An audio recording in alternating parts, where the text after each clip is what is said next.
महाराष्ट्राचा ठसकेबाज पदार्थ म्हणजे ठेचा। तर आज इथे आपण फ्रेश मुळ्यापासून मुळ्याचा ठेचा आणि मुळ्याची पालेभाजी कशी बनवायची ते बघणार आहोत। या एकाच व्हिडिओमध्ये तुम्हाला दोन भाज्यांचे प्रकार बघायला मिळणार आहे। तर त्यासाठी व्हिडिओ शेवटपर्यंत नक्की पूर्ण बघा। नेहमीप्रमाणे भरपूर टिप्ससह इथे मी व्हिडिओ तुमच्यासोबत शेअर केलेला आहे। तर इथे फ्रेश मुळे घेतलेले आहे, ते 2 मुळे आहेत। मुळे अगदी स्वस्त 10 रुपयाला 2 असे आमच्याकडे मिळतात। तर त्यापासून फ्रेश जी पालेभाजी मिळते ती सुद्धा घ्यायची, म्हणजे 10 रुपयात आपल्या 2 भाज्या तयार होतात। तर मुळा घेताना अशी फ्रेश भाजी असलेलीच घ्यायची। तर ते भाजीवाले काय करतात, ही भाजी तोडून आपल्याला फक्त मुळा देतात। तर त्यांना असं म्हणायचं की ती तोडायची नाही, ते सुद्धा आपण उपयोगात आणू शकतो।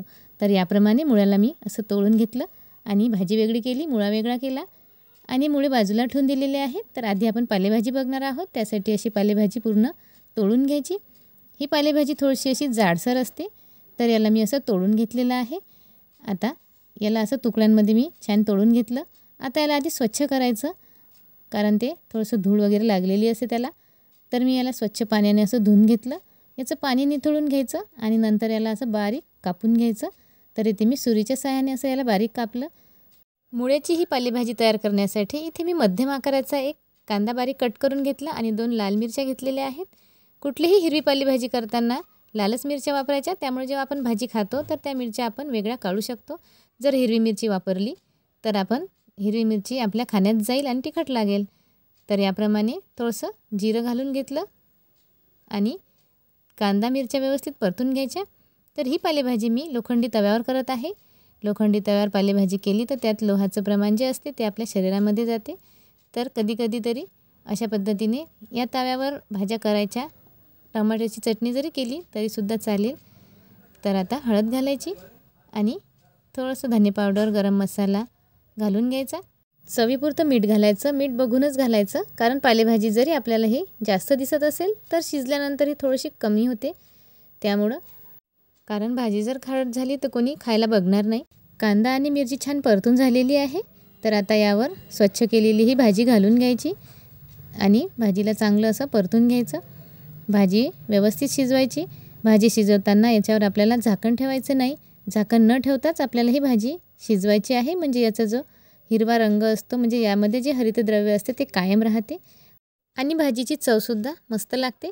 तर ही भाजी चांगली शिजवून घेणार आहोत। ही भाजी गरमागरम भाकरीसोबत, फुलक्यासोबत आपल्याला अप्रतिम लागते। दुसरी भाजी खाण्याची इच्छा होत नाही। तर थोड्याच वेळात ही भाजी शिजून झालेली आहे। तर आता आणखी 1-2 मिनटं याला असं परतून घ्यायचं। तर या पद्धतीने तुम्हीसुद्धा मुळ्याची पालेभाजी करून बघा। मुळा न खाणारे देखील आवडीने खातील आणि त्यांना कळणार देखील नाही। तर गावाकडे तर प्रत्येकच पालेभाजी लोखंडी कढई आणि तव्यावर केली जाते आणि त्याची चवसुद्धा भन्नाट लागते। भाजी छान शिजून तयार झालेली आहे।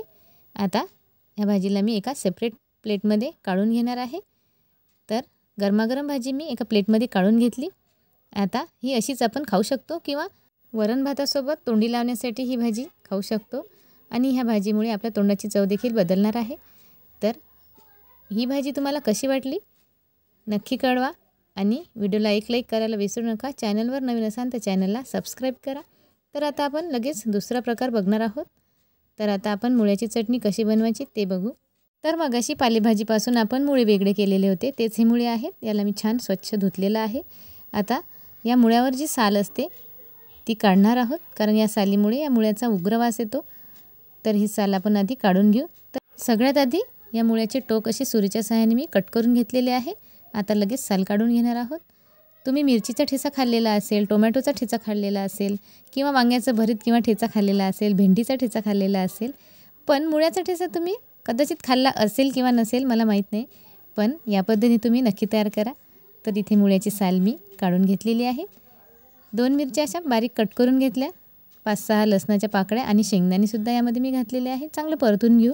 हे सगळे जिन्नस परतेपर्यंत आपण मुळ्याला असं चांगलं किसून घेतलेलं आहे। तर इथे मुळा मी किसून घेतला आणि आता हे सगळे जिन्नससुद्धा छान परतून झालेले आहेत। थंड झाल्यानंतर मिक्सरच्या भांड्यामध्ये याला घालून घ्यायचं आणि यामध्ये फ्रेश अशी कोथिंबीर घालायची, अर्धा चमचा जिरं घालायचं। कोथिंबीर चांगली स्वच्छ धुवून देठासह यामध्ये घातलेली आहे। आता पॅनमध्ये थोडंसं तेल घातलेलं आहे, अगदी 1 छोटा चमचा। जो मुळा आपण किसून घेतलेला होता तो यामध्ये घालून घ्यायचा आणि याला छान परतून घ्यायचं। तर हे परतेपर्यंतसुद्धा आपण एक छोटंसं काम करू. मिक्सरच्या भांड्यामध्ये मग अशी जी जिन्नस घातलेली आहे त्यालासुद्धा चांगलं बारीक वाटून घेणार आहोत. तर इथे बारीक मी वाटून घेतलेलं आहे. या पद्धतीचंच असं ठेवायचं. तर आता मुळ्याला छान परतून घेतलेलं आहे. 2-3 मिनटं असंच परतून घ्यायचं. आता तो ठेचा आपण तयार केलेला आहे तो यामध्ये घालायचा आणि मस्त परतून घ्यायचं. अप्रतिम चवीचा हा ठेचा झालेला आहे. याचा सुगंध घरामध्ये इतका दरवळत आहे की तुम्हाला मी सांगू शकत नाही. यासाठी तुम्हाला या पद्धतीने ठेचा करावा लागेल आणि नंतरच तुम्हाला याची चव आणि याचा सुगंध कळेल. थोडंसं अगदी तेल घालायचं वरून. खूप कमी तेल या ठेच्याला लागते आणि चवीला देखील खूप मस्त हा ठेचा लागतो. आमच्या घरी हा एकदा आम्ही ठेचा केला तर 2-3 दिवस खातो. माझ्या मुलीला इतका आवडला की तिला वाटलं देखील नाही की हा मुळ्याचा ठेचा आहे. अगदी चिमूटभर मीठ घालायचं आणि नंतर चांगलं परतून घ्यायचं. मी तर हा ठेचा आता शिळ्या भाकरीसोबत एन्जॉय करणार आहे. तुम्ही कशासोबत करता हे मला कमेंट बॉक्समध्ये कळवायला विसरू नका. व्हिडिओ कुठल्याही क्षणी आवडला असेल तर व्हिडिओला एक लाईक नक्की करा आणि व्हिडिओला जास्तीत जास्त शेअर करा. ठेचा इथे तयार झालेला आहे. मस्त मी याला आणखी 2-3 मिनटं परतून घेतलेलं होतं. एका सेपरेट भांड्यामध्ये काढून घेतलेला आहे. मी तर हा ठेचा आता शिळ्या भाकरीसोबत एन्जॉय करणार आहे. तुम्ही कशासोबत एन्जॉय करता हे मला कमेंट बॉक्समध्ये नक्की कळवा. व्हिडिओ तुम्ही कुठल्या शहरातून किंवा कुठल्या गावातून बघता ते सुद्धा कळवायला विसरू नका. जाता जाता आपल्या चॅनलला सबस्क्राईब करा. चला तर मग भेटू पुढल्या व्हिडिओमध्ये. तोपर्यंत मस्त राहा, आनंदी राहा. धन्यवाद.